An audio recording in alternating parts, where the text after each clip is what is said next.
Hey, Jimmy.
Hello. Thank you for sharing.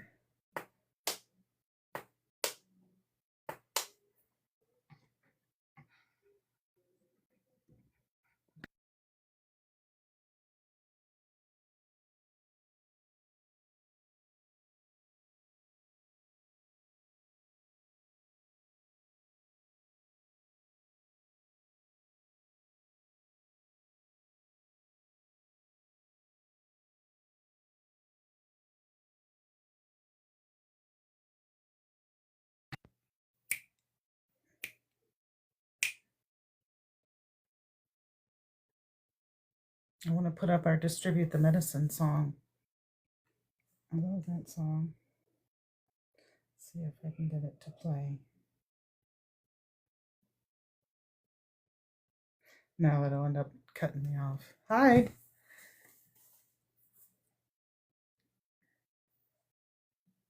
Joss, it's telling me that I should give you a shout out. So, shout out to Joss for liking and sharing the live and commenting and being here.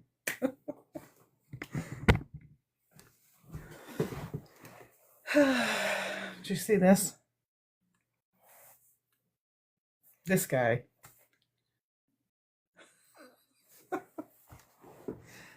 For those that don't know, that's Nick Fuentes. He's a white supremacist.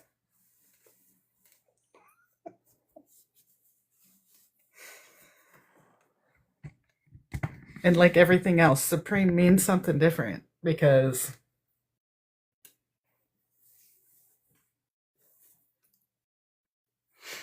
supreme of what?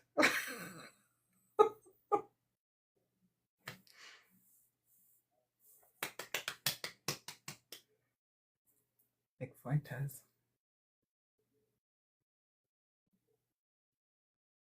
He's a boogerhead. You just know that he picks his nose at the red light.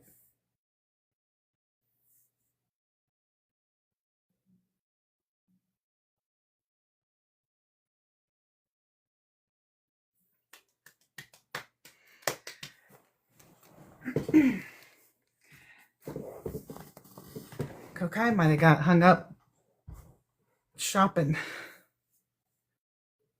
He had to do a lot of shopping this weekend for their Mother's Day event. I gotta fix these headphones.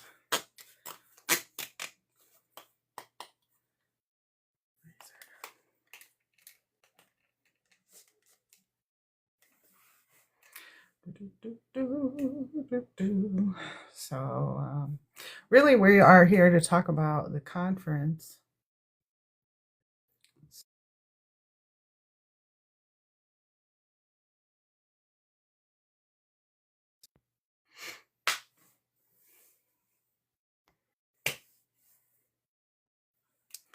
It's glitching because I keep going off of the screen. Oh, looky. Looky who's here.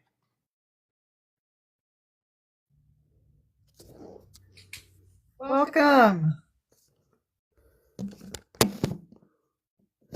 Peace. Hey. Cynthia. And get this to work right. Here goes. I had to verify my age with my ID because, you know, this is now an American operation and they need new data all the damn time about us.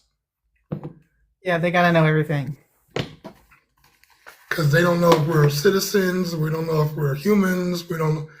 So it is what it is. Yeah. It is what it is. So here we are. AI is telling me to give you a shout out because you're a longtime watcher and rising star. So what? It tells me when I'm on live to shout out to different people, and it just told me to shout out to you. This is wild. Well, it takes 5 or 6 minutes for the algorithm to act right anyway. It's true. Are we the only people on for today? As far as I know. Got you. No qualm. So, I mean, if somebody else wants to come up. Oh, that's quite all right. That's quite all right, you know.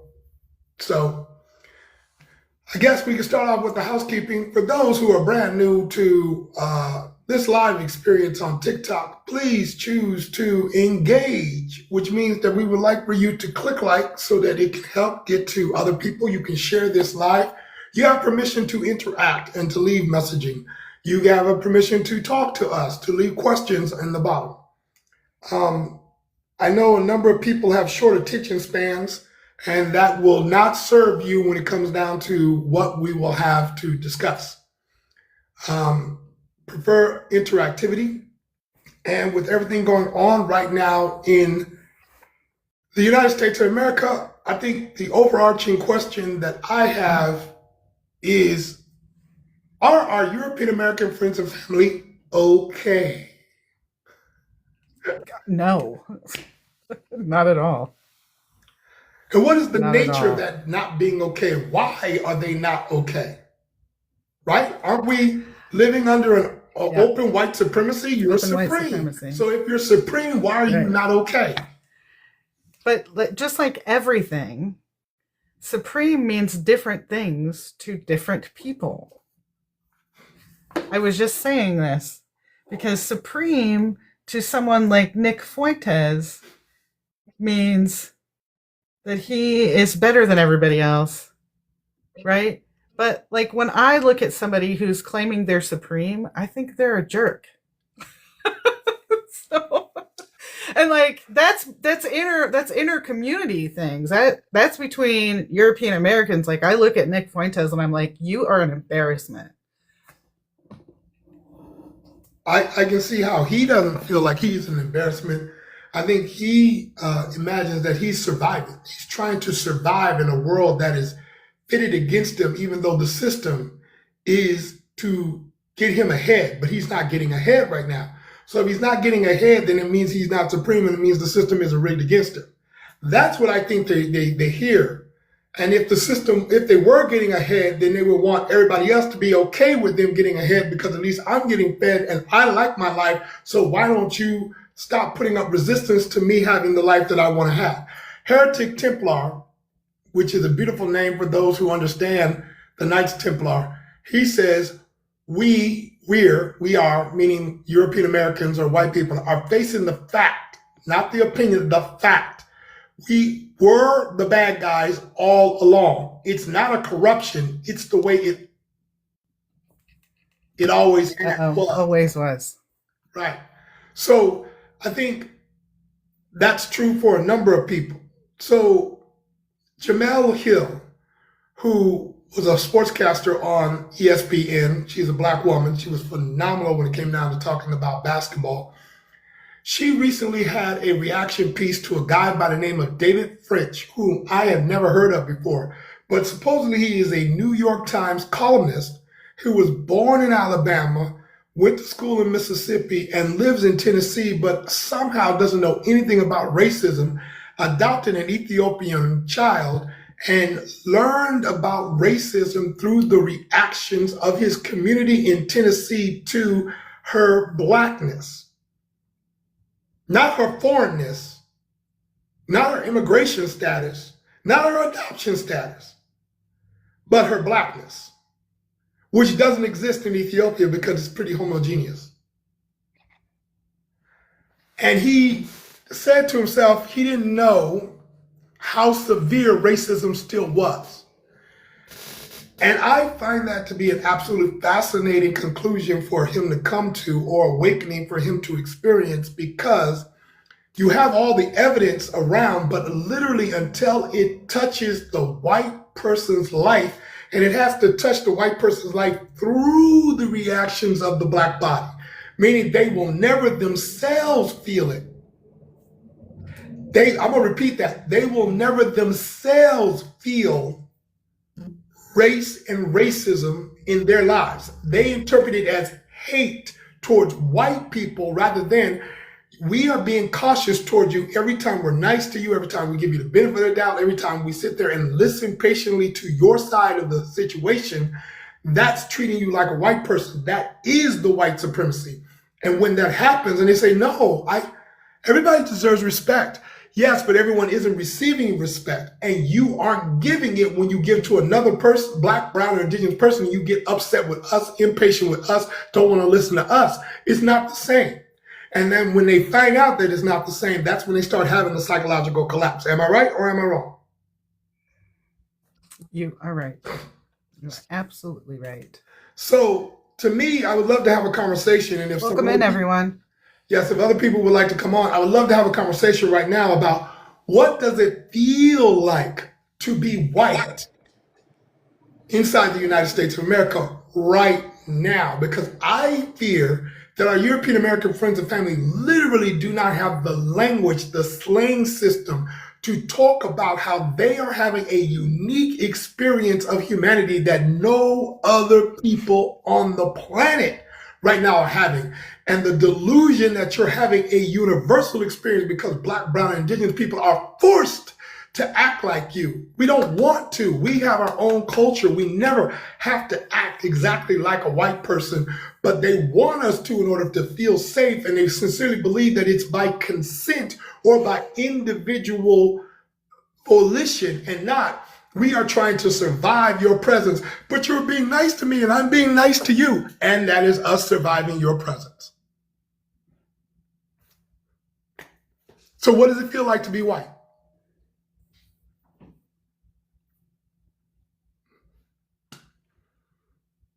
Did you want to talk, Valkyrie? Let me get dressed real quick.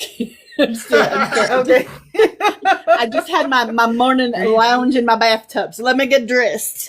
Understand. Steaming pile of Brit says grief. That's what it feels like to be white right now. Grief. To know that you are associated with the most egregious aspects of United States history and current events of injustice, that you can't separate yourself. You thought this entire time that because I'm not the ruling elite, because I'm not in a position of power, because people don't listen to me who are white, then I'm different from every other white person. And when I interact with a black, brown, or indigenous person, they are treating me the way that I'm trying to treat them as an individual, and I'm trying to learn them. So they're also trying to learn me. They don't see whiteness and I don't see whiteness. So therefore whiteness is not on the table, even though That's what they end up doing. You're constantly projecting race onto. This is, again, I wish I was so smart that I could come up with this stuff myself. This is Toni Morrison teaching. Toni Morrison taught that white people projected race onto black, brown, and indigenous people, which is one of their fears. They're projecting their fears onto white, black, brown, and indigenous people to make us something other than themselves. Race isn't real. It's literally something that is crafted out of white people's fear of being annihilated on the planet Earth, from off the planet Earth. Because they've been annihilating. Because they annihilate. Mm-hmm. Right. Right. Heretic says, gross, I don't want that identity. I want the one that was sacrificed on the altar of supremacy. Correct. Self-fulfilling prophecy. We fear the thing so much that our actions make the thing happen. True. Absolute truth. So the idea that race is to benefit white people, and then white people are constantly arguing that every race has had slavery. No, sir. No, ma'am. No, they. The white experience is brand new to humanity. It has not been universal. It has not been extended throughout history. The people before you were English. They were German. They were French. They were Russian. They were Dutch. They were Polish. They were Scottish. They were Slavic. They were not white. White does not come into being until you have the transatlantic slave trade. And when we tell that to white people, they sincerely believe that it is hate, that we will not join them in their delusion. Didn't Mr. Trump just recently say that gas prices are down? Within the last 24 hours. Almost $5 here. Within the last 24 hours, he has asserted his own version of reality, like billions of European Americans do to black, brown, and indigenous people on the regular. Yeah. That this is the way it is. And if you don't agree with me, I kill you. Period. That's what it gets down to. It doesn't matter if I did right or did wrong. If you don't agree with me, I should be able to kill you to make you agree with me. Because that's all there is. That is all that matters. Right? So, and we know they will because we have been doing that. Correct. It's about Lisa Peterson was murdered by her father for verbally disagreeing with him over Trump. Meaning that if you step outside of white supremacy culture, you will get murdered just like black, brown, or indigenous people. So then our European Americans, from what I can observe, appear trapped. Because if they do step out, they get murdered. If they stay within, then they look like the murderer. Am I right or am I wrong? It's a lose-lose situation that we're in right now. Yeah. 100% right. And I think that we see that congruence of thought comes to a head when we see a white-bodied person get the treatment that is normally given to marginalized groups, black people and brown people. So like when we see like Alex Preddy get shot in the street, or if we see Robin get shot in her car, we automatically no longer give them the label of white. They are given the label of other because obviously we're doing it wrong. He didn't comply, so therefore he deserved it. She was gay, therefore she deserved it. So that's how how we are able to, until we can see that it doesn't matter. The boundaries of who gets to be in and out is flexible based upon who has the power. And then when you see that, it causes this short circuit in your brain. And you either lean into that and try to figure out why, or you try to find a way to make it comfortable again so that you can quiet the noise and stay comfortable. Right. Right. Okay, so what do we start calling that? Because you guys need a slang word for the choice to remain white. You know what I'm saying? There needs to be a different kind of language, because you're not trying to be woke. You know what woke is, even though you perverted the definition of the word. What it was when Malcolm X used it as a young man in the Great Depression, and what it is now has been totally usurped. Okay, it used to mean white people who were aware that they were being treated like white people. He's woke to his whiteness. It meant you were safer than the other white people. Now it's some metaphysical awareness that the liberal white people have taken on to say that I can see what black, brown, and indigenous people say. That's not what the word means. Historically, that's not what the word means. Okay? It isn't. But white people don't want to, like Heretic was saying, acknowledge that they are in the bad place and that everything they do contributes to the bad place. Unconsciousness. Correct. I'm done.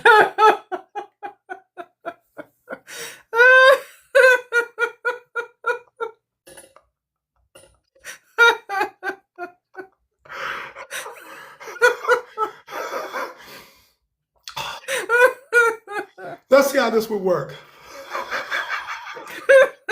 I'm going to try and use it. Okay, you're going to use it in a sentence. Let's go. Oh my God, dude. Get it together. Let's go. He was speaking from his say it. Caucasianness. He was speaking in Caucasian. Consciousness. Cautiousness. Consciousness. Well, that's just your Caucasian speaking, man. Well, if I wanted to think in Caucasian, I'm gonna need some lessons on how to say it. because we got the caucasity. We know how to say that with the caucasity of it all, you know, which Yes. which many European Americans are. Well, first off, let's stop this. White people crash out on being called white, and they crash out on being called European American. They literally want to be called American, and if you don't call them American, you're American too. Wait a minute, slow down. Hold on, dude. It took the 13th, the 14th, and 15th Amendment to make me an American. And then they glitch on hearing that. Well, huh? Well, I'm not treating you that way. You are treating me this way right now by arguing with me over the term of what to call you. And then you're going to tell me that I got to call you American and that I got to be an American in order for you to be comfortable and not shoot me. I didn't pull out my gun. I haven't threatened anybody. Okay, man. You don't. That's the part I think. How do we talk about that part? Because the fact that being white, The danger of it? that you're an inherent threat because of the racial caste system. Many European Americans are surprised to learn that black, brown, and indigenous people know that they can call 911 and get them murdered at any given time, but the white person doesn't know that. How? How is this maintained after 10 years that most white people don't know that they've got all this white racial violence backing any word they say to a black, brown, or indigenous person? Do we believe them? I mean, Look, from my perspective, even before there was white supremacy, there was just an empirical supremacy of some sort over in Europe. We conquered each other first. We Right. standardized each other there. And there was a sacrifice that was made by my ancestors to choose the standardization that was offered to them to leave behind their indigenous roots, their traditions, their words, their songs, their stories. That has made it so that now, okay, we're all European, but even that is like there's still those tribal pieces. But then we brought it over to us here in America, and we're like, okay, we don't have those borders anymore. We're all this big melting pot. We're outnumbered. We are definitely in danger here. So we got to find a way to make it so that we are our little collective group. So we're going to make rules of engagement. We're going to make rules of hierarchy of compliance that must be adhered to be included in the group. And if you deviate from those rules, then you are out and no longer part of our team. And so therefore, boo.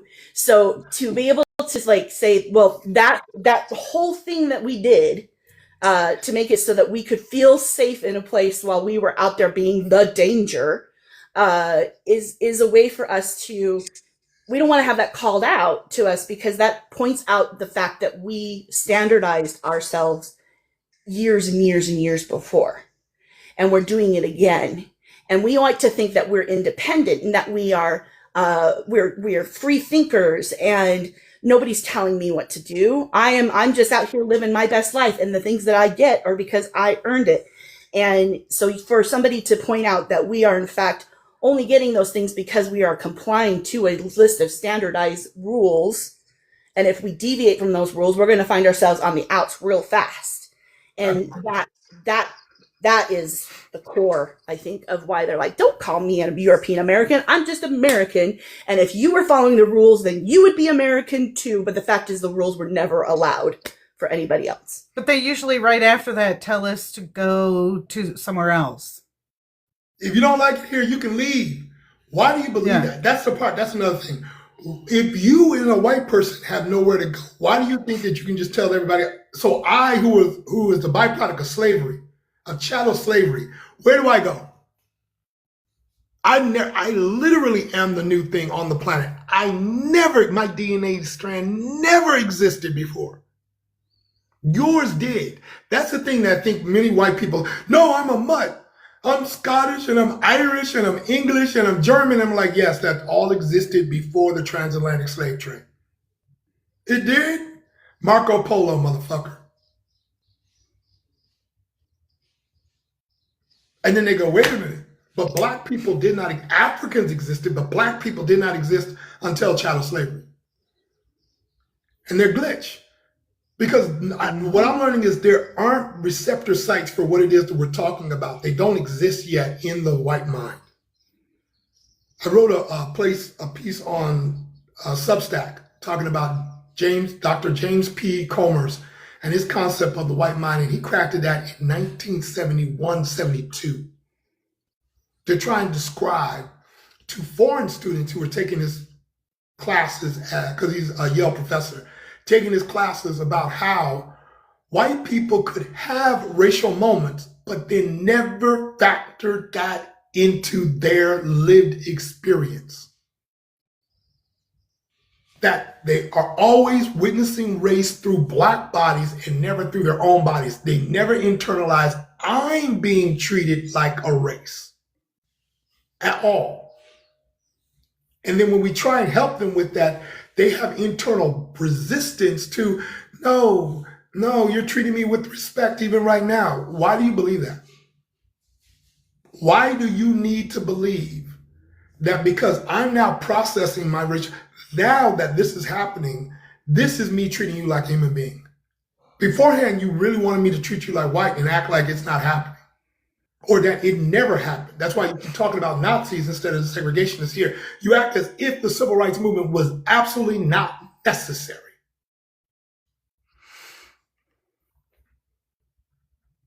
It's like the Divine Comedy. You have to travel through hell of realizing what whiteness is first. And then Ken says, because they see themselves as a default question mark. The conscious awareness of our whiteness. It's a higher level of awareness. Yeah, the spotlight is all on white people. And no matter what you do, you're still white people. I just gave $400. Okay. You have to. Yeah, you're still a white person. Right. You're gay. You're still a white person. You're trans. Still a white person. Right. I was abused. My father was Billy Milligan, who was as a child buried alive by his stepfather, who gave him a breathing tube, and so he developed multiple personalities, and he's like the first person that legally they recognized had multiple personalities. Even he was a white man. No matter how abused you are, that doesn't mean that other white people are going to treat you like they do black, brown, and indigenous people. So now back to David French. He told the story, and I think it's recent, which is why it's circulating around, about how he didn't know how bad racism was in the United States of America. So he is in Tennessee, in one of the more affluent parts of Tennessee. His Ethiopian adopted daughter goes to a basketball game in high school. And when he goes to pick her up, she's shaking. And so is the Latina that she's with. Is shaking. And what he learns is that white boys in a truck had ran up on their vehicle towards the two of them, yelling "N-word, N-word, N-word." And he was like looking at it saying, "Wait a minute, here?" And to me, the glitch is what's going on. There's lots of people that seem to come on and then get off. I don't understand what's going on. You guys can come on and have the conversation. But he's glitching in that I really don't believe he wants to view other white people as what they are. What is what kind of language can we get when it comes down to that? To where the white person can say, "Damn it. You know, we're acting very devilish. We're acting like devils right now. We don't seem to have, there doesn't seem to be a way to spark any empathy in the people around me." Because that's what I see. You get European Americans who wake up in their community, then they go and try and have a conversation with somebody, and that conversation gets shut down. And then they look around and say, "I'm awake," but nobody else seems to want to do anything. So what am I supposed to do? Leave, like you get told, and travel to where there are more like-minded people. Am I off? I mean, but that's exactly what happens. Well, and like it's so bad too because they completely block you out of the economy in that area. Like where I'm at, I can't get a job here. I've tried so many times. Can't get one because I see things for what they are.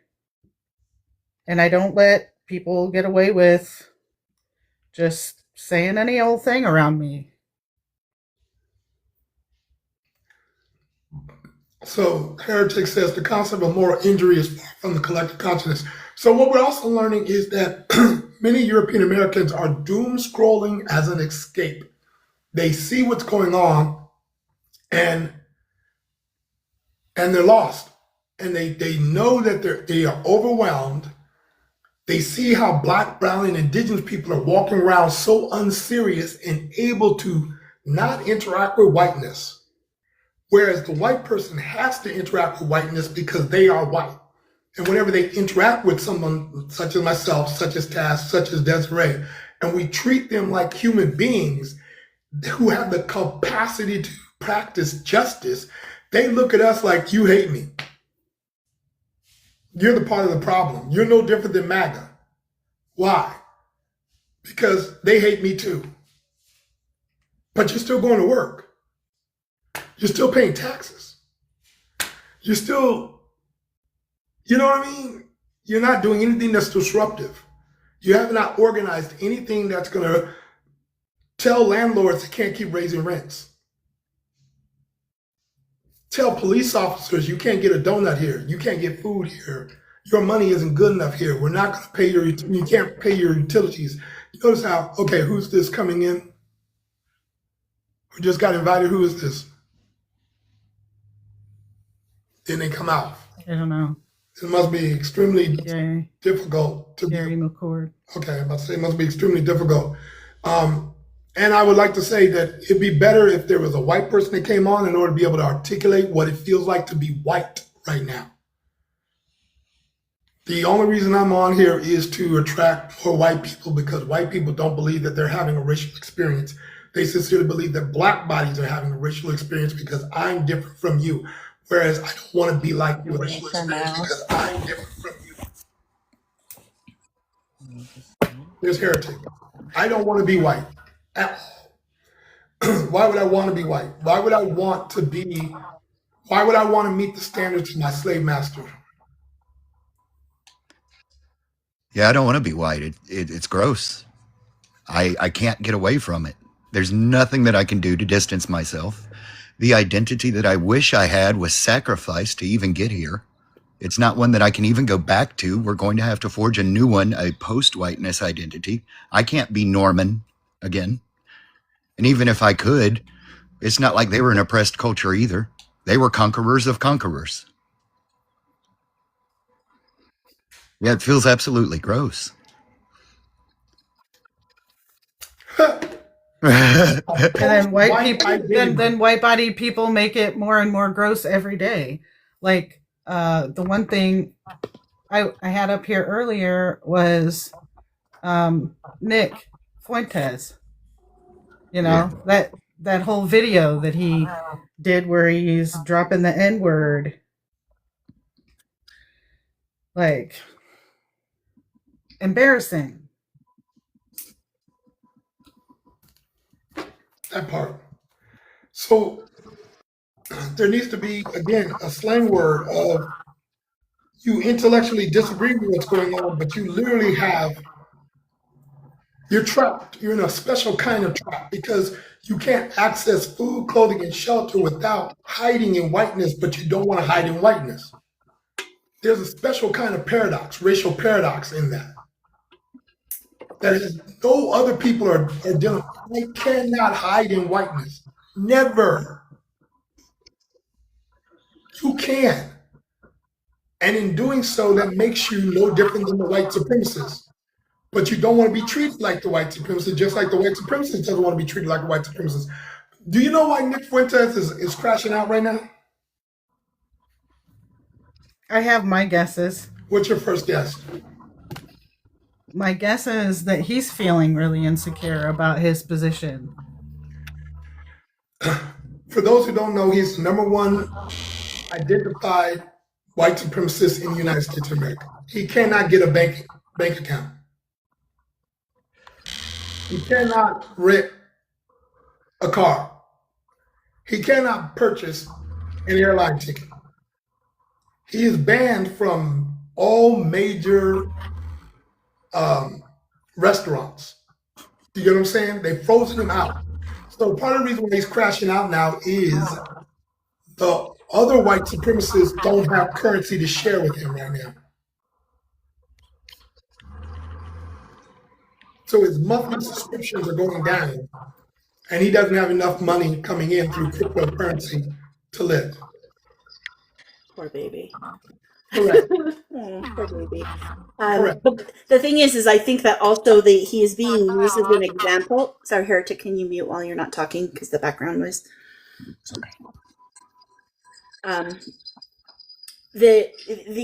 He's being used also like that punishment is so loud and so vocal because it's a punishment that is you're being too white supremacy. Okay, we need you to tone it down to our level of white supremacy.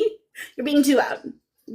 Okay, We're white supremacing the white supremacists. yeah, it's like, and that gives an excuse to people who are still in their whiteness to look and say, look, I'm not him. I'm not that asshole. So don't treat me like I am. Don't give me that label that he is. But it's just a way to of the way that again that standardized system and the compliance that is required to be included in the club. We're going to give you these guys. They're the loud ones, so that you guys can feel comfortable without questioning your whiteness because you're not them. And then remember that the punishment that he's getting is coming from people that look like him too. Right. And he feels absolutely oppressed because why do I not have freedom of speech? Wait a minute. He's telling people to vote Democrat in 2026, especially the governor's race in Ohio. So what that mean? So you vote Democrat. Amy Acton. What does that mean? We're still Doesn't mean white shit supremacists. because they're all white supremacists. Say it again, please, Vince. They said it don't mean shit because they're all white supremacists. I think that's something that many European Hi, Americans, white-bodies. I think that's something that many European Americans crash against.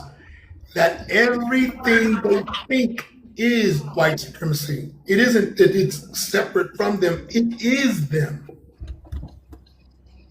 No, Nick is saying that to No. his face. I hear that. Nick is telling his We're base. saying that the Democrats are white supremacists too. Correct. It is this whole idea that the system isn't broken. Let's keep using the system to protect ourselves from white supremacists or being seen as white supremacists. You're still a white supremacist. It's still white supremacy. The culture, just because you got a black.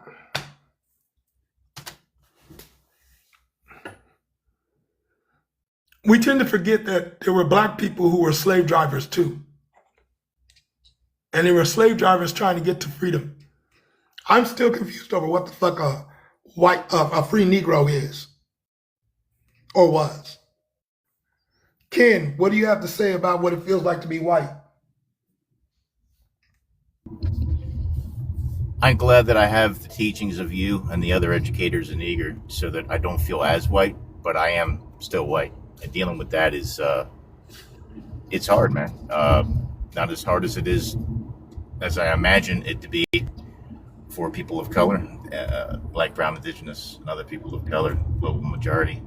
But feeling white is not a good feeling when you have the epiphany moment and realize, oh, I was blind for, and all the teachings that you learn, conditioned to believe or willingly choose to believe for the power of it, which is, I think, behind what, some of what Nick Fuentes is about, why he's switching camps or whatever he's doing to maintain power, which is part of people using the system to maintain power. I heard some creators say they just want to hold the whip, no matter what they call themselves. But yeah, it's when you deconstruct and get education, and then you want more, you see more in yourself and in the world that is problematic. That is how far deep the colonization goes in whiteness, and it ain't a good feeling to know you're complicit, even though you can take action, which is never enough to combat it and to be anti-racist, self-titled. So yeah. I would say even worse than that is realizing that you're not human. From the moment that I was conceived, before I was even conceived, there was a path that was laid out for me and rules to follow to make that path fit. And I was never given the opportunity to be a human fucking being. I had that prescripted for me from the time that I took my first breath. And that my way of walking through this world required me to be dehumanized, required me to not see myself as anything other than a vessel to produce something for somebody else. Which is why now I can sit on the porch and try to sit for 30 seconds and do nothing but look at the sunlight on a leaf.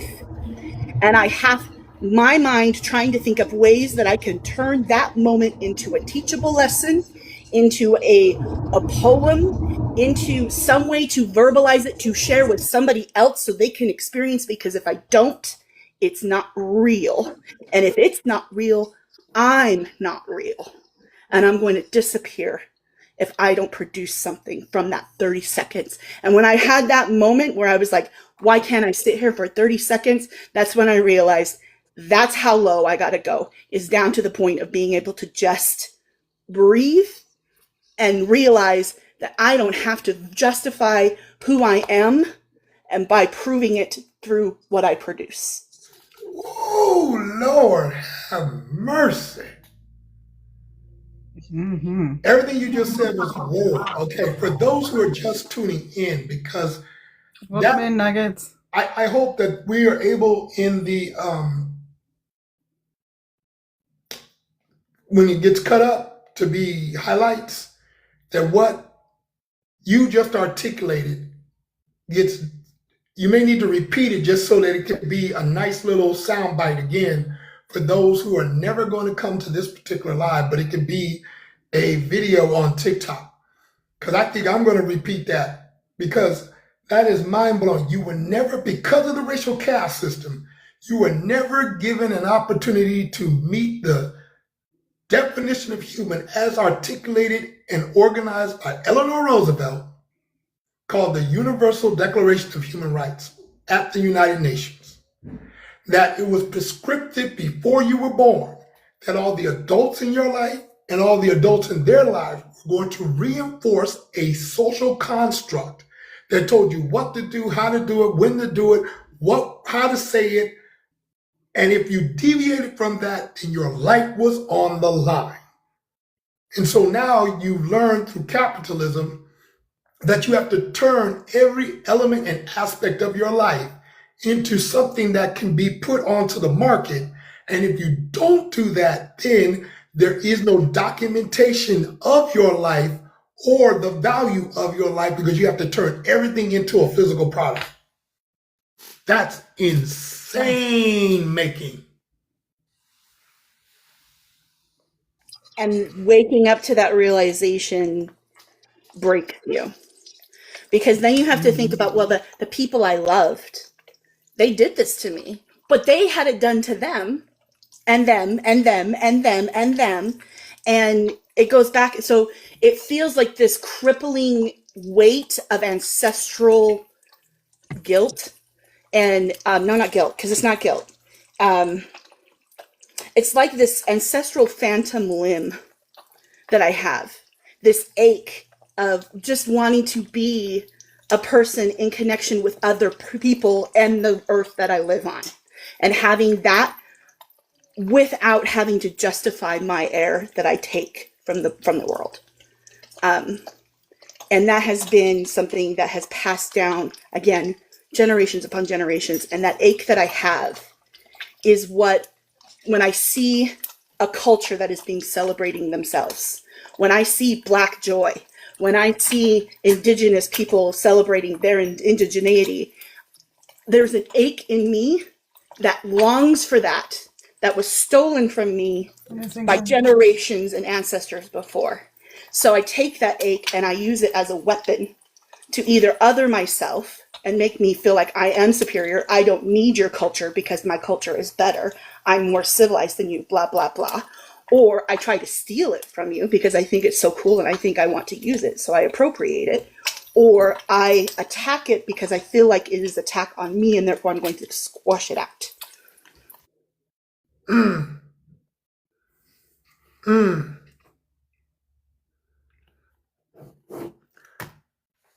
So similar to the way that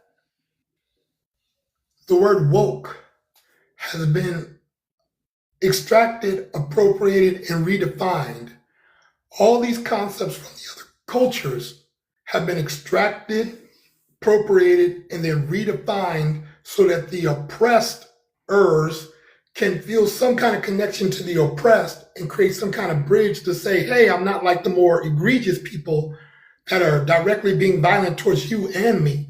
I'm not my daddy. I'm not my mama. I'm my own person. Treat me like that. And then when I do treat you the way that my mama and my daddy treated me, I want you to forgive me because I didn't know any better and I'm trying to do different and I need you to give me another chance. And then when I do it again, okay, look, but don't you see that I'm trying? I mean, I got better from the last time that I hit you. Okay, no, I'm trying again. I'm trying again. Here comes a very smart person. I don't know. Hey, DJ. Oh no, she flipped out. Oh, come on back. Come on back. Want to be Nzinga? Mm-hmm. She liked it. Right. And then I said something to you the other day that kind of speaks to what we're talking about because, we've got all this stuff in our head, right? We've got what she's talking about, how we're, we've got to do this, that, the other thing. It's all like this intellectualizing that we continually talk about. And I said to you that every day it gets more obvious that the game is played in our heads. If we actually come out of our heads, then we can be free. And you talk about that a lot too, about how you're more free than white folks, but it's not because Black people are oppressing us. It's because we're doing it to ourselves. Correct. So that's why it's like it's a unique experience that white people are having, but they don't have the language to talk about how unique of an experience they're having. Like nobody else is having this experience on the planet. And that's when they start glitching. What do you mean nobody else is having an experience? You believe you can have everybody else's experience. But again, you even say that. I have no idea how Black, brown, and Indigenous people are able to do what they're doing or how they feel. Right. And we don't have any idea how you feel. I don't know what it feels like to question at all times if someone being nice to me, doing business with me, having sex with me, is because they're really into me or because they're trying to survive me.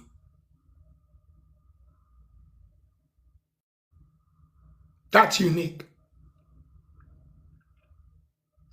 The idea of how crazy that you see Donald Trump, that other people see you, that black, brown, and indigenous people see you, that definitely indigenous people. Indigenous people believe they're in a post-apocalyptic United States of America. It's post-apocalyptic for them. And you're saying, what do you mean? Concrete is post-apocalyptic? Yes. What do you mean? Electricity is post-apocalyptic? Yes. Plumbing is post-apocalyptic? Yes. Computers are yes. Babylon, concrete jungle. I was 17, 18 years old listening to Bob Marley, learning about Rastafari before it clicked to me, oh my God, I'm in Babylon. This is the concrete jungle. Well, everything that I think is normal, like that I shouldn't be wearing these shoes. And they go, wait a minute, what? Right, we're not supposed to have sewing machines. Wait a minute, but they saved me labor. They saved you labor when you should, if you actually did not have them and learned how to sew, you'd live to be 100. Huh? The idea that there were really people on Turtle Island living to be 300 years old just doesn't make any sense to the white mind. It's an impossibility to the white mind.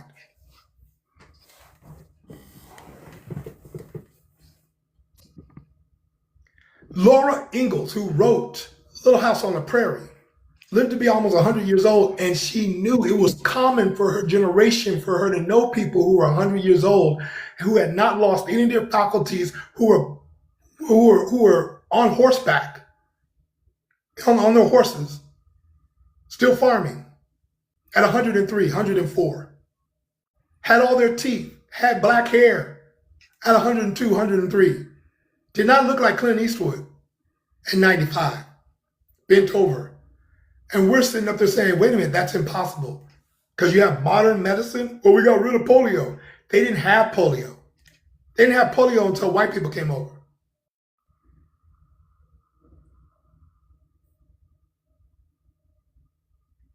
I don't know how that feels. It's a disease. Right. I don't know how that feels. I don't. There was a lady who crashed out on TikTok who didn't want to feel bad about being here on Turtle Island, about being white. And she said that I'm not going to feel shame because my ancestors were better at fighting than you.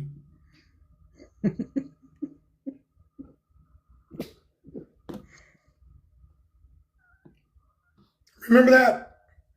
Mm-hmm. Mm-hmm. So that meant that, Yeah, we were so great that we had to have tools to assist us.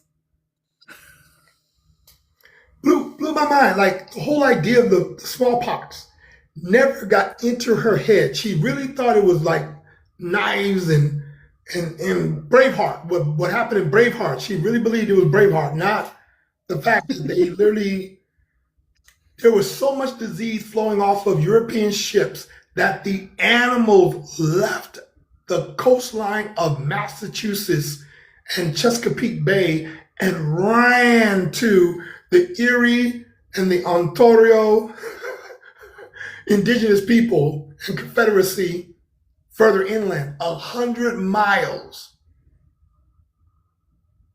100 miles in.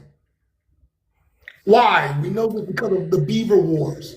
Google it. You may not believe me right now. Believe this is just basic history. Google it. It's called the Beaver Wars.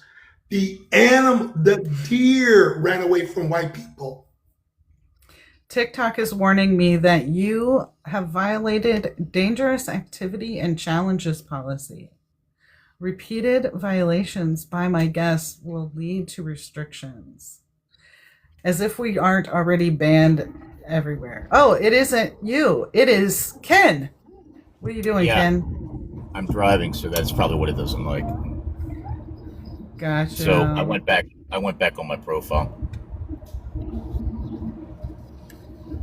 Okay.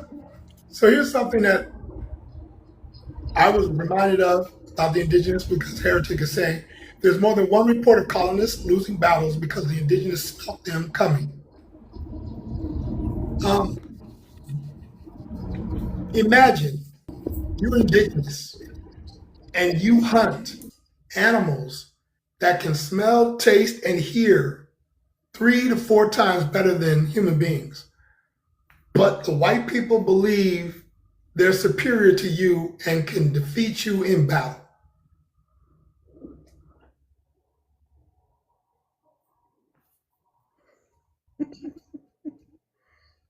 Only if that It's battle's literally, fair. it's literally telling a toddler telling you that they are more emotionally regulated because they throw the better tantrum. Yes, Mm-hmm. yes. They can get more attention than you. All the adults do what you want them to do. I am supreme.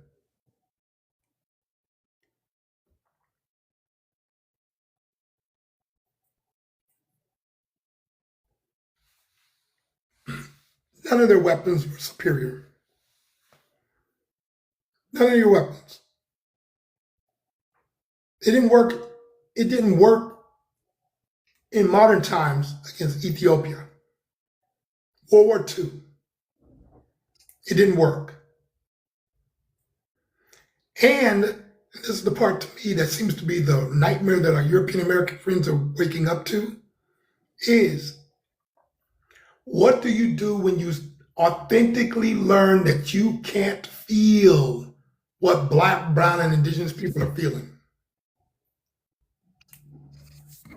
I was in this place called Lost Valley. I started meditating while I was in Lost Valley. As I was meditating in Lost Valley, I had a flash of children running past me. I felt it and saw them.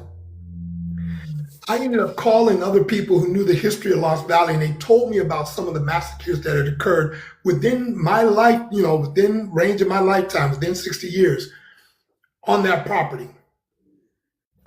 None of the white people knew what I was talking about.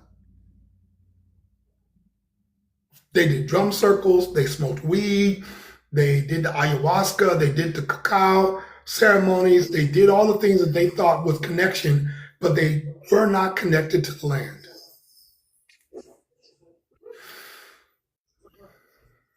So when they learn that they really cannot perceive the same things that other people perceive, our European American friends and family don't know what to do. I can say for myself, there is that degree of hopelessness because once you wake up to the fact that you yourself have been severed from your connection to other human beings and to yourself and to the land, it feels very isolating, and then you get this panicky feeling, and you start to feel like, well, just tell me how to be safe again. Just give me the rules, because we're taught that rules are great, lists are wonderful. Give me a Checklists. bookmark and a cookie, and I will be happy.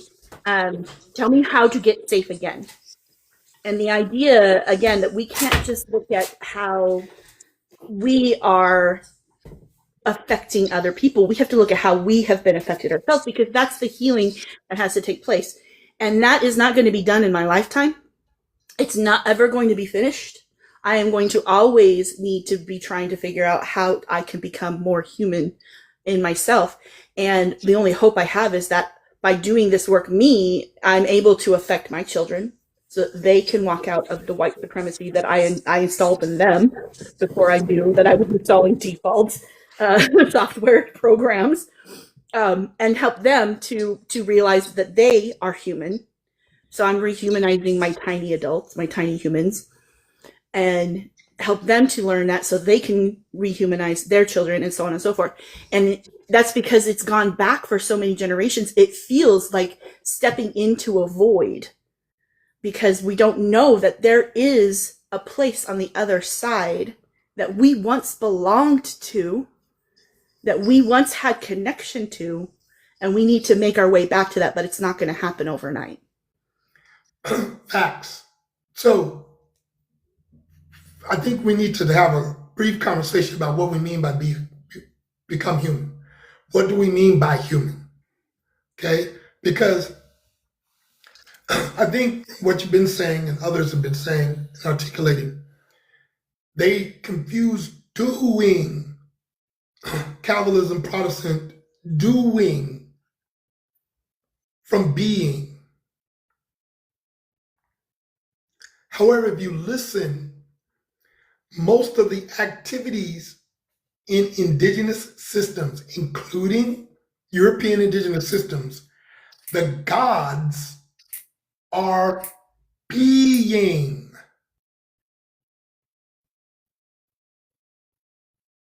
There are a number of stories of a human being traveling to a god, and the god is sitting there smoking weed or having sex continuously or eating continuously or sleeping, and they got to wake him up or her up.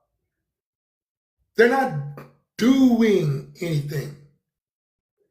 Now you get to the Greek and the Roman, they're always doing something. But literally being, observing the universe and being at awe at the way it expresses itself is enough, like you were saying, just being aware of it.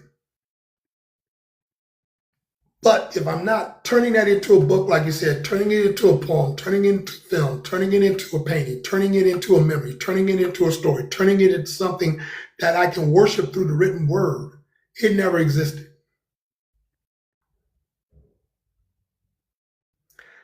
And our European American friends and family, when we sit there and say, you don't have to do anything, that inherent, then they want to intellectualize that and say, okay, so what you mean is self-esteem, self-worth? Is that what you're talking about? Yes. No. No. For me, the rediscovery of my human being, my humanness, is realizing that I am not. It's really interesting because it's like this. It is a dissolving of an ego, because I'm learning that I am just a part of the ecosystem around me.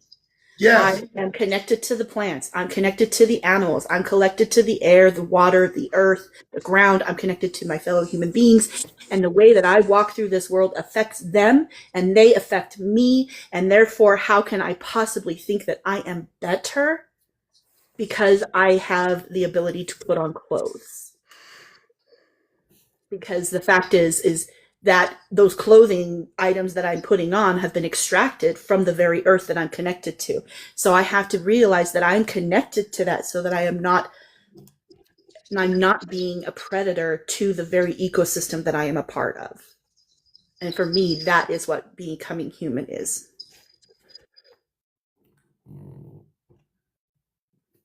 All right, dude, I agree with you. So I'm human too.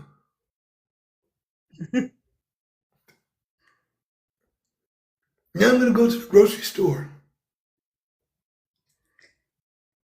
Yeah. That was all. A big part of coming through is actually doing something after waking up, not just waking up. Because without working toward, and I'm not saying we don't rest and we don't connect with the planet. I'm just saying that we also have to have some time that we are working toward ending white supremacy itself. Yeah. That part. Because otherwise, folks feel depressed. All the time. Which is why it's important that we get together in person and experience community together, talk about the things that we want to see happen in the world, and put those ripples out so that it can be experienced as a collective. Right. And I think that before that happens, as it's been said in the comments a number of times, there's going to be some grieving. And you're going to need to be able to grieve in a way that doesn't harm self or others. That's why racial trauma centers are needed. So for those who would like to know where there are like-minded people, I'm going to strongly suggest that you choose to join Eager. and that you begin organizing to get yourself to the grassroots conference that's coming up on June 5th. It's a 3-day conference, so that you can see, one, have the experience that there are like-minded white people, two, that it's possible to walk out of white supremacy without losing your mind, and three, that it's possible to organize a solution that doesn't harm yourself or others.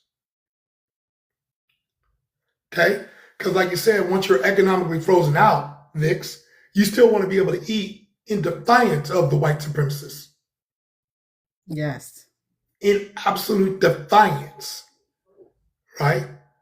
Because nothing seems to irk a white supremacist worse than the joy of those they cannot police. That's facts. When you can feel as violent as you want to feel, and they are protected from your violence. Yesterday in Tennessee at the state capitol, the white people who were laughing nervously at all the action that was happening, saying no Jim Crow, came across looking like psychopaths. That may not have been what their intention was. They may have in that moment literally been laughing because that's their defensive mechanism. Yeah. But they did look crazy. Correct. Like, what was funny? Correct. So now it feels like Craig Bowen on my wall. You just want me to give all my stuff to Black, brown, indigenous people and then feel bad about myself while I'm walking around depressed. That's what's in their heads, which is what their parents gave them. Black, brown, indigenous people did not give that to you. Your parents gave that to you. Your pastor gave that to you. Your school teachers gave that to you. The police officers gave that to you. The politicians that gave that to you. Your parole officer gave that to you. Black, brown, indigenous people didn't give that to you. Right. We didn't. But that's what's internalized, that they're just supposed to walk around feeling shitty about themselves and give up all that they've earned, as if what they've earned has been legit. That's the part that blows my mind. Like, you don't believe that the reason why you got the job is because you look like a white person. Well, I had to cut my hair too. All right. But Black women I know have to straighten their hair to imitate yours. I didn't tell them to do that. But they're not going to get hired unless they do. But it's not me hiring them. But aren't you going to complain when you see them with dreadlocks? Well, they look scary. I'm done. But that's literally the conversation that usually happens. If I wear the hair the way it comes out of my head, now I'm scary. Like Justin Pearson. Yeah. They're concerned about reopening what they sold, not giving up what was earned. Because they have yet to earn. That's what I think is really scary. But my great-grandpa built this house. There was no need to build a house. Where you really look at like indigenous systems, where do they think they got the wood for their homes? And they like, well, they cut down the trees. And then we start asking them, good, what kind of trees? I don't know, that tree right there. No, they didn't cut down living trees. Okay, so how did they find out the tree was alive or not? There's something that tells you that in the forest. What? Woodpecker. Huh? Why you think woodpeckers drill into live trees? I never thought of it like that. Right, but you're superior.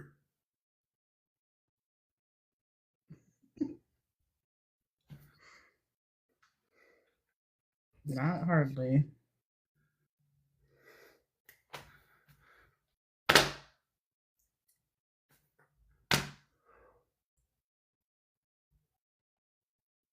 Not hardly. Sheesh. Okay, I'm in Alaska, right? Alyeska. And they look at all these white people who die in the forest from hypothermia. I am like 5 or 6 years old when the indigenous elders told us that if we were in the forest and we knew we were going to be in the forest, that what we needed to do was find a big tree, dig around the roots of the tree and go down around 3 to 4 feet. Then get the leaves and branches and put it down on the bottom. to create some heat, and then try and cover ourselves. Why? 4 feet down, Mother Earth is always one constant temperature, 68 degrees. Mm-hmm. The Earth is always warm. Doesn't matter what's going on the surface, the Earth is always warm. And they say that's why the trees don't die. And the white people's lane just glitch. Mm-hmm. That can't be true. Why can that not I be said true? something. I said something to someone on, I think it was on Rob's wall, maybe. Could have been Argon's, but I said to this guy, and I'm like, it's really sad that you can't envision something better than what we have currently. Like, it literally breaks my heart. Oh, we lost Kokai. But it's really heartbreaking to know that there are white folks out there that can't imagine something different than what we've got right now.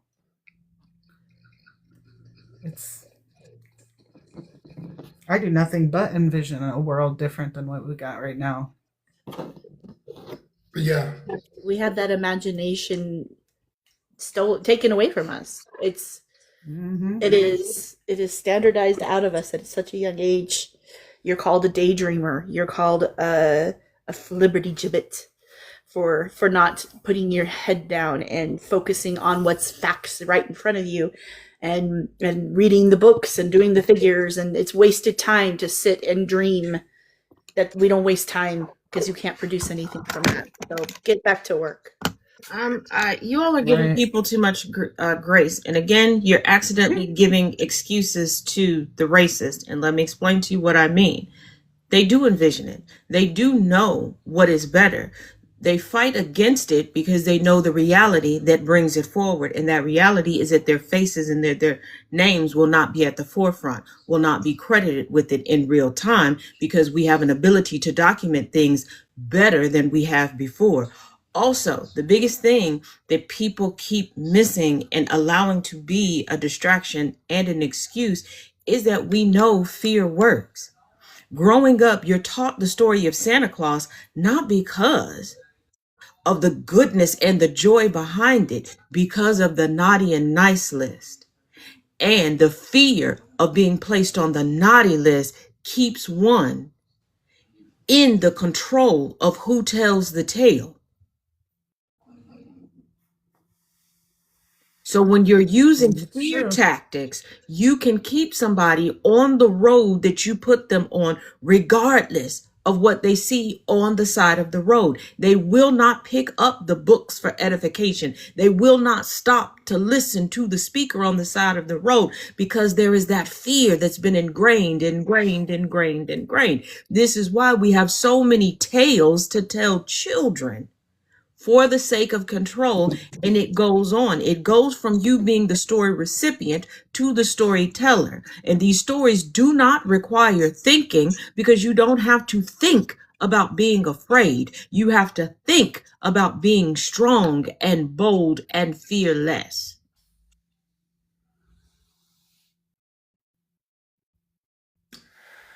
Do you know it took reading Joseph Campbell, Zero with 1,000 First Faces, before I started being able to appreciate Grimm's fairy tales? Has anybody heard of Hansel and Gretel? Mhm. Right? Yeah. Little boy, little girl in the original German, right? They go into the forest, they see a witch. The witch has candy. They go in there and they eat. Because it's a good thing that the witch has food. Then they find out that the witch wants to eat them, which is why they're being fattened up. And then they escape. I had to read Joseph Campbell several times and watch his program on PBS, The Power of Myth, before it clicked to me what that damn story was talking about. Mhm. It's not about keeping the people out of the forest, keeping the children out of the forest. It's about your own hero's journey. You got to go into the forest. You're going to be attracted by the pagan rites. Why? It tastes like candy to you. The knowledge, the wisdom, the understanding tastes like candy to you. And you end up through the ritual losing your childhood immaturity in order to, you're either going to run from your childhood or you're going to now grow up.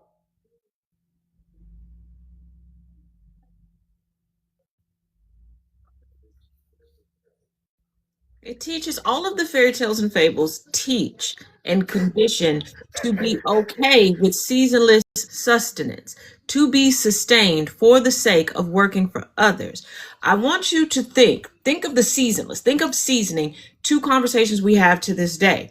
Who always makes excuses regarding the use of seasoning? The same people who fled their perceived utopia that they lie to us about every time they open their breath, to scour the earth, to get these things, to make things taste better, to make things more digestible. Then when people were like, you know what, I want to digest this as well. I want more. I don't want to just be sustained. I want to be able to thrive. Give me these things to make them more palatable for me. Then the narrative changed to, well, if you're a really good cook and it's really meant for you, you don't need all these pretty seasonings and you don't even need to wash those things. It'll all just turn out just fine. And then that's when you got Right. to the gruel, where people were like, well, I want to be like them because they seem to have it all going on and they're able to scarf this down. So I gotta lie too so I can scarf this down. So you're not enjoying it. You're not savoring it. You're not mulling it over. You're just quickly swallowing it so it can just get through your system and give you the bare minimum, and then you expel the rest. The same people who tell us that they had to leave their utopia to save the rest of us are the ones in constant search of comfort zones because they know they have fear-mongered and indoctrinated the rest of us to go to those comfort zones to protect them because they are the ones in constant need of saving. Oh, Lord, Yes. have mercy. You know, again, to go back to fairy tales, the wolf is always the ruling elite. The wolf is not Mother Nature. The wolf is ruling elite. When I broke down, I was doing a consultation the other day. When I broke down the Three Little Pigs, the young man who was working with me, he wrote, had an epiphany, and then wrote, and then had another epiphany, and then wrote and had another epiphany. Remember at the end of the Three Little Pigs, what happens to the wolf?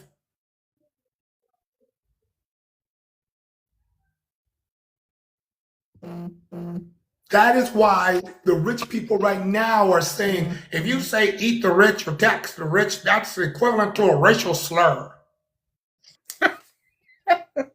So ridiculous. But I know, also, but let's not forget, the wolf comes into the situation believing it knows better. It knows all. Its way is the best. And when it comes out that it didn't know anything, that its way was not the best, that it was contingent upon the worst of us, the weakest of us, to sustain it, an awakening happened.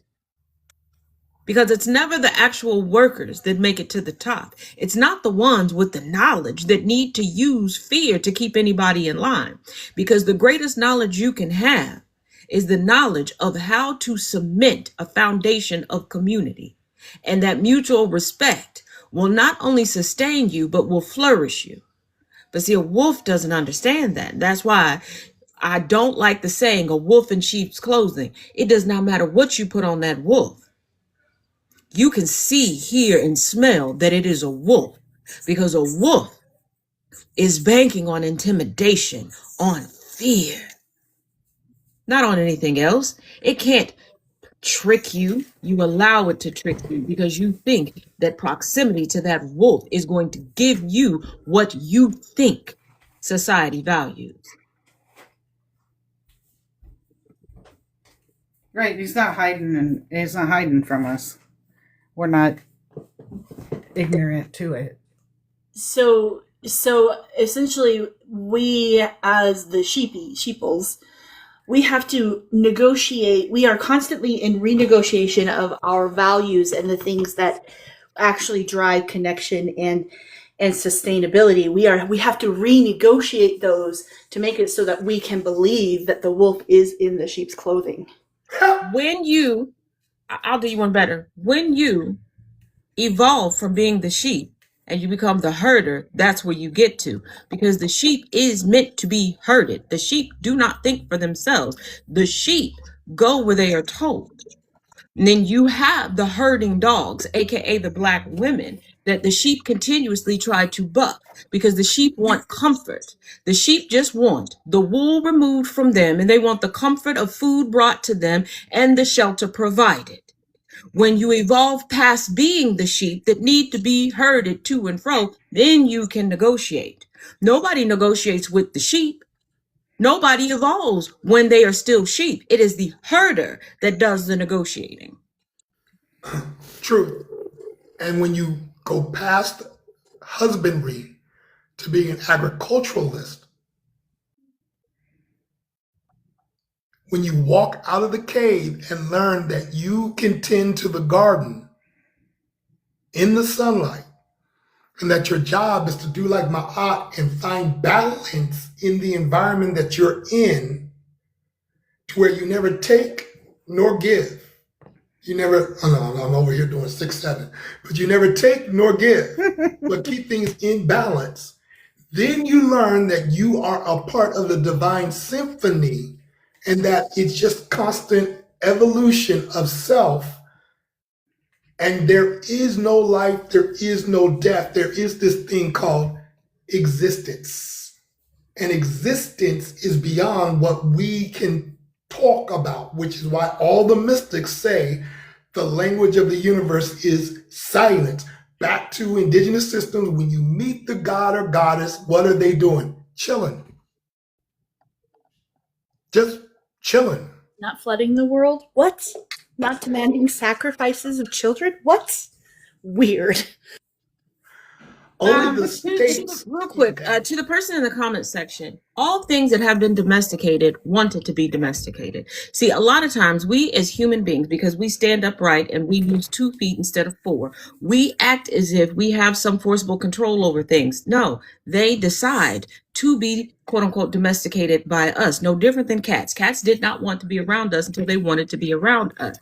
So we have to move away from making excuses for the problematic in our society. And the most problematic are those that are willing to give up everything and become a void within society, aka become the white-bodied individual maneuvering through it. But I also want to put in this caveat, because a lot of people have been giving pushback as to whether or not to join Eager or to come to this conference, because they think that deconstructing is given a list, a honey-do list, and having to go through it or being talked down to.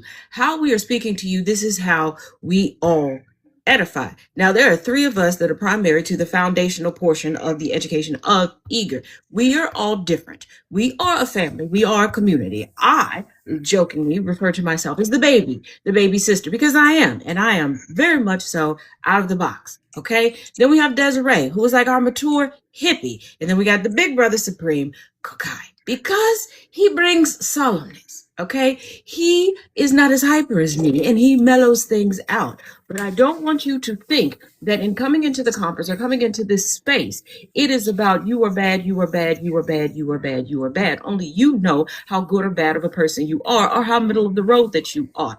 If you are leading with ego and narcissism, then you are not ready to be here. If you are not ready to reconcile with the fact that you may hail from a people, a lineage that is more akin to savagery and tyranny than anything else, you are not ready to be here.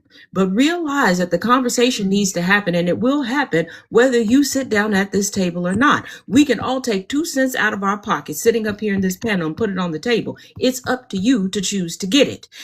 And I'm saying that because when we're talking about the conversation of domestication, are you going to domesticate yourself, or are you going to continue to be free range?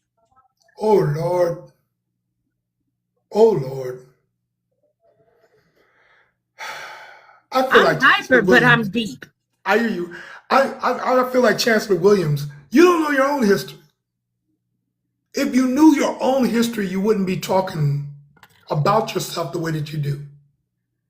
If you knew your own history, you guys think Robin Hood was a fairy tale, just something that was written down. You don't know that the elite burned the forest to force you into the cottage industry. It's called the enclosure movement. Burned it down. Yep. There were real Robin Hoods. They go, wait a minute, huh? Right, just like there was a real John Henry. And they go, wait a minute, what? Yeah, All art right, imitates these life. people are just coming out of nowhere, right? You don't know. You're going too much. Yeah, art imitates You're doing too life. much, man. Human beings are not as creative as we would love to believe that we are. We look upon life as the great mirror and the great window as a duality. We take from that and then we try to put out messages to our fellow humans because at our core, excuse my language, but we're some bitches, okay? We are scared of one another, all right? Oh, here we go. write in prose because we want to get a lesson to the person that hurt us or the person that we want to be friends with. So we write the pretty fables, we paint the pretty pictures, we put on the gorgeous plays in order to say, hey, I like you, I want you, you want to come sit next to me. That's all that it is. Behind every depth of story that you align yourself with and you see yourself as the main character in, there is a real person that was there. And clutch your pearls, 9 times out of 10, that person was dripping in melanin. Correct. Correct. It's again, I'm gonna say this because I'm gonna need to transition.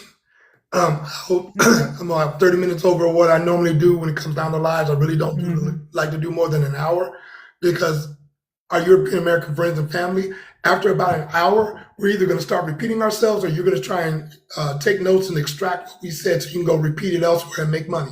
Okay? Truth be told, you need to look at your own cultures. They have jewels for you, but you got to actually see them for what they are and not choose to take it at face value.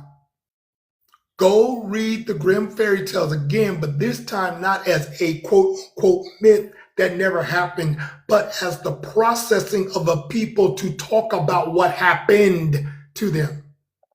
Okay? The wolf takes the straw house. That means he's going to take the people off the land. Now I'm going to put you in a stick house, cottage that doesn't move, that you can't take resources from easily and make like grass because grass grows fast. Now you got to wait for the tree to be held. Now I need you to stay in this one spot, do this one thing. It's called the cottage industry. Now you learn a trade and you don't know how to do with anything else. So now you got to stay here dependent on your other people when beforehand you were a multi-genius with the straw house. And now we're going to have the transatlantic slave trade. And I can't keep you in this house right here because now I need to move you into these things called cities, which are brand new. They didn't exist. London was a small, it's a very stinky space. And then all these poor people come and they use the River Thames, how do you say the damn thing? Thames, in order to use as their defecation, as their sewage. So by 1827, when you get something called the steam engine, they can't go across, the Queen can't go across the River Thames because it stinks too much. It's sewage. And everybody's sick, and they're still trying to use it for water to bathe and drink from, and everybody's sick. Okay? That's the stone. And because of that, that's when they want to eat the rich. They want to eat the aristocracy. That's why they want them to go into boiling water. They don't even try and take the skin off. They want them to fall into the water hole. Okay? You need to look at your stories again. Little engine that could. Don't get me started with the labor movement. They don't want to do the... See, again, like I said, if I come into a classroom, I try and spit as much truth as I can because I know afterwards they're not going to invite me back. When it comes down to a history, because you don't know what you're reading. You really think you're reading dates and events and not the ideals of your society. And that's why they teach it in dates and quick, easily digestible, easily regurgitatable snippets instead of giving you the full context and giving you the full picture. Because there are so many people that act as if the UK was barren of slavery, because when you're taught about certain things, they make it seem like things are so detached when they're not. The world does not stop because things are happening in the United States for everybody else. When something happens in Sudan, we don't freeze here and keep moving forward. But you don't want to hear about that. You want to keep searching for comfort. But I really want you all to sit with this. If you hail from saviors, why are you always in need of saving? Oh Lord, stop the presses. You know, I see why. I see why I keep getting put in timeout. I get it. I get it now. I get it. I'd like to thank you all for listening. I hope you decide to come to the conference. I hope you decide to overcome the obstacles that you think are in your way, because remember, if you are part of the oppressor class, there's very few obstacles. They're completely in your head and they're just being manufactured, but they don't really exist. Okay? So there's a Mother's Day event that Queen and I are, well, I'm supportive because that's what men are supposed to do, you know, support women and do. If you go to Africa, you know. So I'm gonna go and act like a man and help her with this event, because I can hear my mama in my head right now. Because I can call her, I can complain to my dad. I cannot complain to my mama. You know what mama said? I'm gonna say this. I say this on the regular when it comes down to her. My mama asked me 2 questions. She asked me 1 question. Did you pray for this woman? I go, yes, ma'am. She said, go listen to the answered prayer then. Leave me alone. Get off the phone with me. Oop. She's right though. Pleasure. Well, I got to tell, Take care I of your got to tell the business. one over here. You gave a complete prayer, right? Yeah. Uh-oh. You were detailed in that prayer, right? Ta-da! Oh, look. Here I am. But but you remind me too much of Aisha, my little sister. Okay? Yeah. That's what it is on that front. You remind me too much of her. The packaging was, look, when the package arrived and it was bedazzled, he had a chance. He opened the package. Oh my God. Here we go. No, Receipt been lost. Okay? Okay. The 30-day return policy is far expired. Yeah. Stevie Wonder, signed, sealed, delivered, right? Signed, sealed, delivered. Peace, y'all. I'm done. I'll see you later. Right. So I just wanted to say to everybody that we have about 6,000 to 8,000 followers across all platforms, and the conference is going to cost us about $60,000. And I know that we all want an anti-racism movement among our community. And there's folks that want to come to this conference and can't afford it. There's folks that can't come, but would like to still see the conference happen. So please help us put this conference on. We don't have grants to do this. We don't have big donors doing this. We're a grassroots movement in the truest sense of the word. We're all crowdfunding. We're all a bunch of broke people trying to make this happen. And we need our community.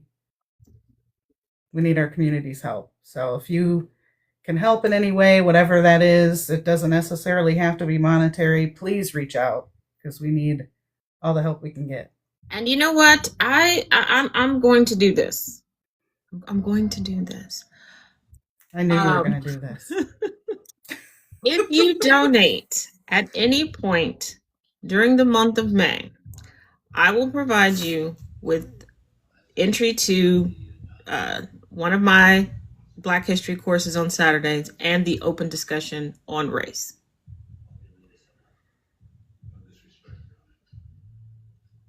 It's a rocking good time over there. Okay? It is. Everything with you is fun. We have a good time, okay? I only got We one do. rule, okay? My one rule is bring your own snacks. Don't touch Taz's snacks. We're It's a fine. no. Unless you I will bite you. I'm a very mild-mannered person. Till then, I will, and I have bitten people over snacks, and I don't regret it. I don't. I'm not going to tell you that I did, because I don't.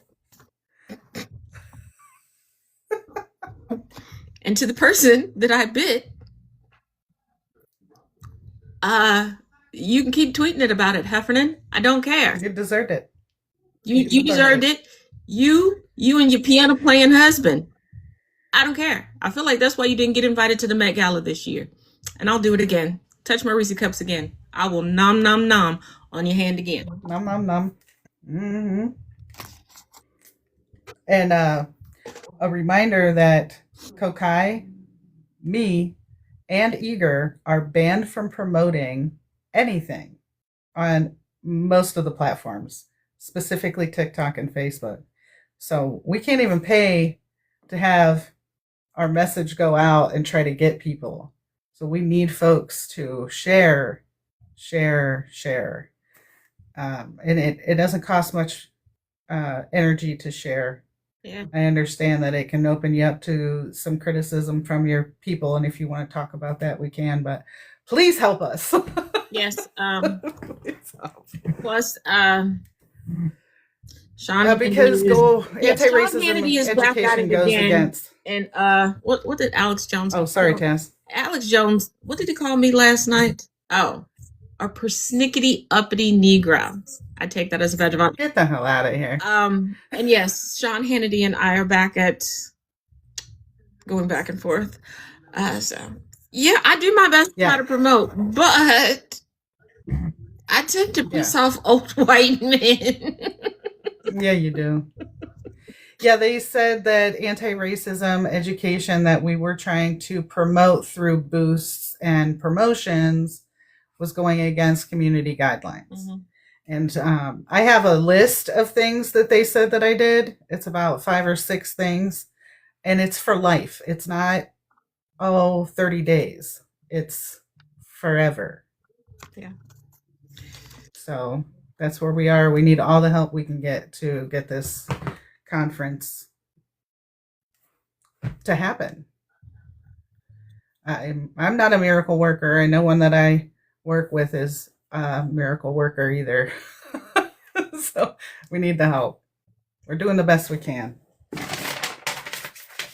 We're excited to have an in-person meet and greet with Taz. Yeah. That's going to be fun.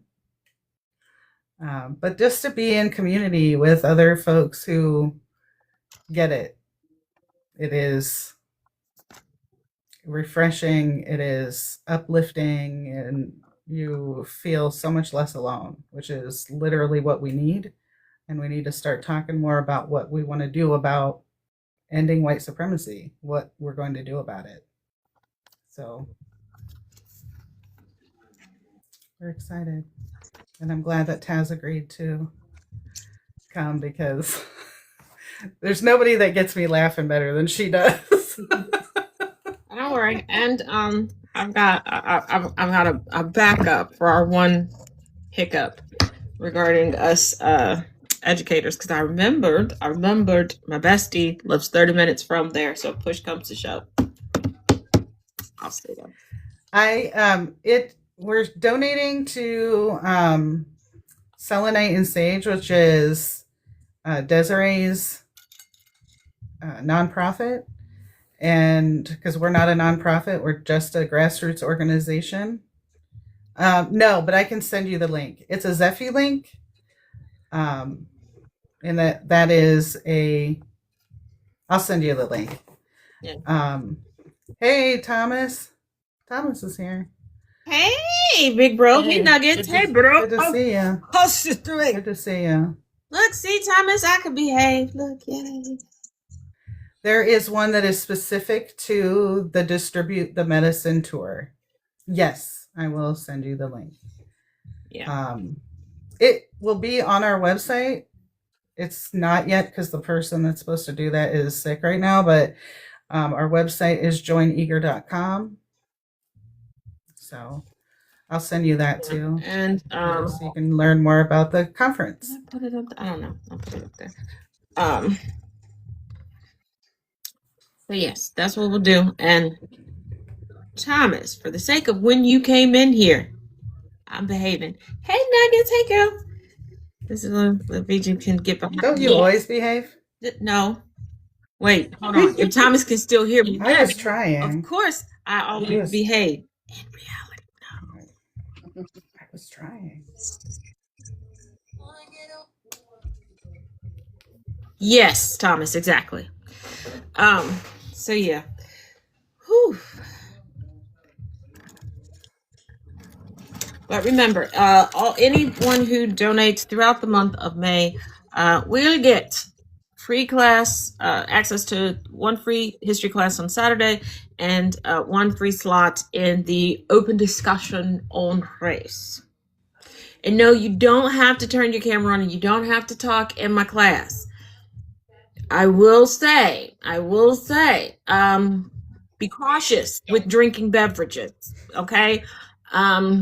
I may or may not be a choking hazard. Yes. And we're getting to the point where we may have another Maury moment in class. And for those that don't know, when I was explaining the establishment of the Ashanti Empire, because I said it's going to be the ultimate F them kids, and nobody believed me, and it was. And I like to recreate some things, reenact some things, and that's one that I did. From my perspective, I also got banned from talking to anybody from the country of Ghana.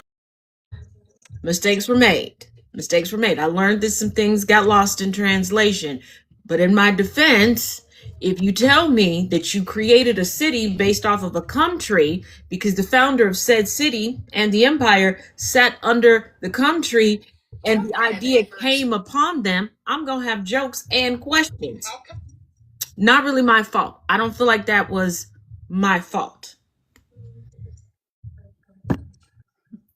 No, she don't. Yes, she did. Yeah, I did. First of all, Thomas, shh. Oh, and to those involved in the whole planning for this conference, update, slightly better. And by slightly better, I mean slightly more potent. Colombian, Vietnamese, and Korean coffee should not be mixed together.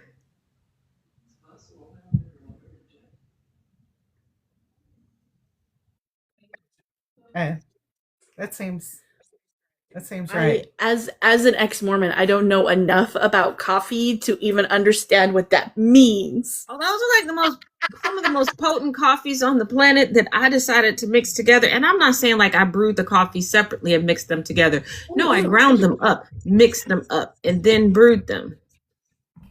Thank you for the reminder. I have coffee over there. Oops. I am pretty sure I can see the thoughts in the sperm of someone who has not even been born yet. I'm pretty sure.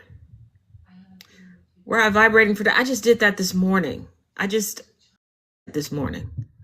was after I came down off of the caffeine high from the Cafe Busto mixed with Turkish coffee. I am not well. You are on some high octane fuel. You're ready to literally into the stratosphere. Solve all the world's problems today.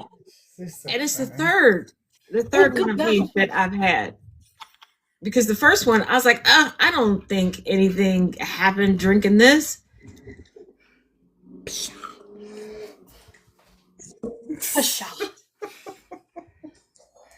One moment now. And today marks 1 full year of Pope Leo being the Pope.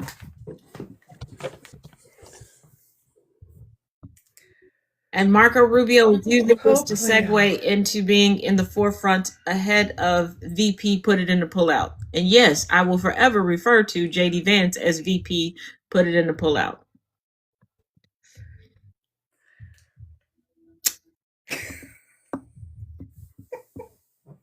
And Melanoma Trump tried to convince people that Trump had empathy, and he decided to pretend to Where? exactly. Then he decided to pretend to perform a sexual act on her, and the look of utter disgust, shock, and awe that came over her.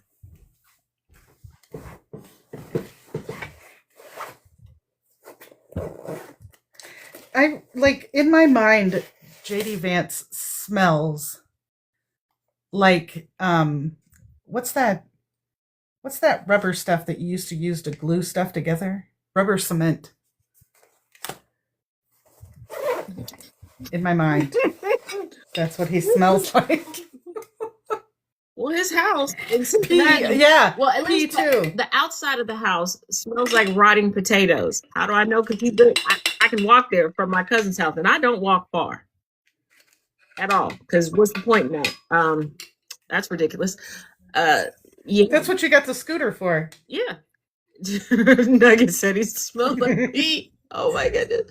He does smell like pee. And No doubt. for as much as he claims he don't like the marginalized, I'm like, have you ever looked at your neighbors, my boy? Right. You surrounded by money. Don't get me wrong. But that particular suburb, that's black peopleville. Because when the Vance family moved in, I went to go visit my cousin because I didn't believe it. And I was like, do they make enough to live over here? And wet pennies. Do they make enough? Wet dog. The neighborhood is just going downhill, isn't it? It sure did. And then your neighborhood took the rest of us with it. And then I was like, and no, we didn't. I didn't have this conversation with my cousin inside his house. No, I had him walk me to their house, and we had this conversation in front of their house. Because I was hoping he would. Yes, Because I was like, oh, this is. Do they have roaches? I think they have roaches. They are roaches. What are you? I was like, how's your property value going to fare after? But see, this is why I just won't invest in this neighborhood. It's just going to. They're just letting anybody move. Just going to hell. Just going to hell. That was the day my cousin started calling me Barbara Jean. I have to jump. Thank you guys for the conversation. Okay. I got to go call a doctor's Thanks for office. stepping in and letting us know how it feels to be white right now. Yeah. It's my whole life. Yay. I feel you. I feel you. You gotta remember, Bye-bye. Gertrude is over on Truth Social, and she's just going through it. It's so hard to be a 65-year-old white woman that's a widow, and her grandbabies just won't visit her anymore because they don't understand the greatness of Trump and MAGA, because Trump is going to save us from all that's wrong. And I know that people like to point out that all that's wrong with us right now came from Trump, but he's going to fix it. Okay, he's going to fix it better than Jesus could, because he is our one great white house. Taz, I was at the glass place, you know, like they replace your glass or whatever. Mhm. And I was coming out, and there's this dude standing there filming my car. He's threatened by my car, of all things. Hey, I'm like related to Gertrude, because you know she sprinkled her Bro. little egg factory all over the continental U.S. She was trying to just, you know, help counter the great replacement theory, because we white people got to stick together, and we got to be a support system for our Do we? and true and only tangerine tyrant Trump. Because who else is going to make sure that we're good and protected and alive? Now, we will have to round up some good Negroes, because we don't really like to work like that. And we don't really know how anything works. And we're still trying to figure out bath days. But we are superior to them, because the Lord wouldn't love us this much that he allows us to change into so many colors like a rainbow in one day. It's a blessing. It really is. And for those of y'all that are confused, I do cosplay as a white senior citizen named Gertrude over on Truth Social. Why? Because I do crazy stuff like mix coffees together and I can't sleep. So it's either that or take over the world. Somebody's got to mix it up over there. It's nothing but praise Trump memes on Yeah. Truth Social. Because, you know, there's also Patty. Patty likes to go over there and just be like, praise Trump, praise Trump, praise Trump. And, you know, she goes by Mama Trumper 2028. But she's not a real Trump humper. I can tell you she's not a real Trump humper because all of her Make America Great hats are purple. And we know the true blue deal is red. Blood American red. The red stands for all of the blood of all of the colors that we had to spill to make America great in the first place.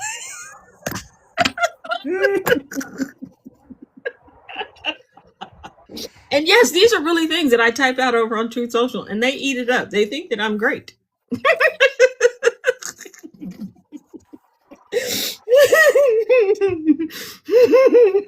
I'm so done.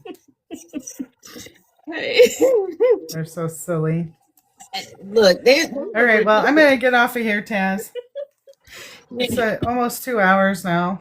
Yeah, and I gotta get everything together. Well, at least today, on the news show, we get to talk about fun stuff. And oh yeah, there's a lovely gentleman that's going to join me for part of the show. Because there are some headlines that they're true news. They sound like they came from the Onion, but they're true news. So he's got some jokes regarding. Oh, I can't wait. Because, you know, when I poke fun of certain politicians, I get community guidelines violations. That's because they're watching your TikTok. It's not my fault. Look, I wasn't the one that made the leaves fall off their family tree. I didn't do it. I mean, but when the tree only pollinates itself, I don't. It's not gonna let the tree with no limbs. I mean, they was cool with The a horse limbless with no tree. name, but they mad because they got a tree with no that they did it. I didn't. Look, when you have to have billboards made to remind you that you can't date your daughters, that's not a me problem.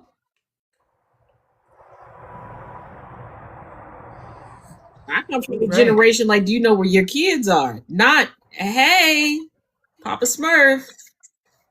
Daughters aren't dating material. Like, we're not the same. We're not the same. All right. I will see you later, Taz. Thanks for coming on, everyone. I appreciate you being here and supporting what we're doing. And I hope that I get to see some of you on June 5th through the 7th. Have a great day.